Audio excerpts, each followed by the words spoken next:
राज्यातील शेतकऱ्यांसाठी आज दिवसभराच्या सकाळच्या ठळक व झटपट बातम्या। शेतकऱ्यांसाठी आज मंत्रिमंडळ बैठकीमध्ये 5 महत्त्वपूर्ण निर्णय घेण्यात आले। त्यामुळे व्हिडिओला पूर्ण बघा, कुठेही स्किप करू नका। राज्य मंत्रिमंडळाची बैठक पार पडली। मुख्यमंत्री देवेंद्र फडणवीस अतिवृष्टीमुळे झालेल्या नुकसानीबद्दल माहिती देत आहेत।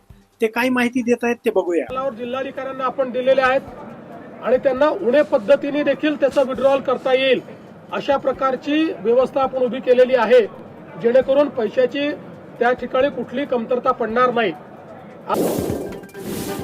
आज मंत्रिमंडळामध्ये याचा एक सविस्तर आढावा घेण्यात आलेला आहे। कुठल्या जिल्ह्यामध्ये काय परिस्थिती आहे याचा संपूर्ण आढावा आम्ही सगळ्यांनी घेतलेला आहे।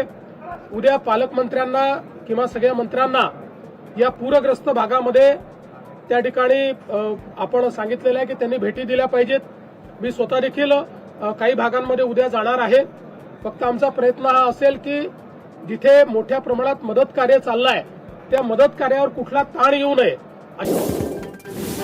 अशा प्रकारचा आमचा प्रयत्न असेल, तर त्याला उलट पूरक मदत काय करता येईल अशा दृष्टीने हे दौरे आमचे असतील आणि एक परिस्थिती समजून घेऊन त्यात अजून अधिक मदत आपल्याला काय करता येईल, जेणेकरून आज जो आमचा शेतकरी उद्ध्वस्त होतोय त्या उद्ध्वस्त होणाऱ्या शेतकऱ्याला आपल्याला कशा पद्धतीनं अधिकचा दिलासा देता येईल याचाही प्रयत्न राज्य सरकारच्या वतीनं केला जाईल। ओला दुष्काळ काय, या ठिकाणी जे काही नुकसान झालेलं आहे त्याकरता जेवढ्या पद्धतीची मदत आपल्या नियमांमध्ये आहे ती सगळी मदत आम्ही त्या ठिकाणी देऊ। खरडून गेलेल्या जमिनीकरता ऑलरेडी आपला GR आहे, त्याच्यामध्ये आपल्याला मदत करता येते आणि आपण नरेगाच्या थ्रू देखील ती मदत करतो। मला जे सुरेश धसांनी पत्र दिलेलं आहे त्यात त्याचे नॉर्म्स रिवाइज करावे अशी मागणी त्यांनी केलेली आहे। शासन त्याच्यावर सकारात्मक विचार करत आहे।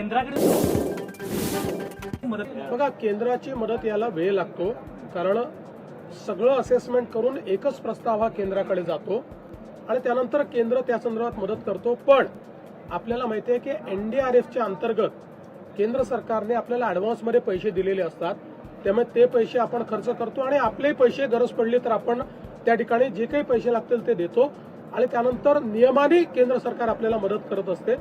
त्यामुळे केंद्र सरकारची मदत निश्चित घेऊ, ती मदतही मिळेल, पण त्याकरता राज्य सरकार थांबणार नाही। आपल्या शेतकऱ्यांना तातडीची जी काही मदत याच्यामध्ये करता येईल ती सगळी आम्ही करू। मी पुन्हा सांगतो, सातत्याने आम्ही GR काढतो आहोत। एक सिंगल GR नाही आहे, वेगवेगळे GR निघालेले आहेत। या सगळ्या GRची आतापर्यंत आम्ही रिलीज केलेले जे पैसे आहेत ते 2215 कोटी रुपये आहेत। 2215 कोटी 31,64,000 शेतकऱ्यांकरता। यातले जे खालपर्यंत पोहोचलेले आहेत ते 1829 कोटी पोहोचले आहेत, उरलेले 1-2 दिवसात पोहोचतील।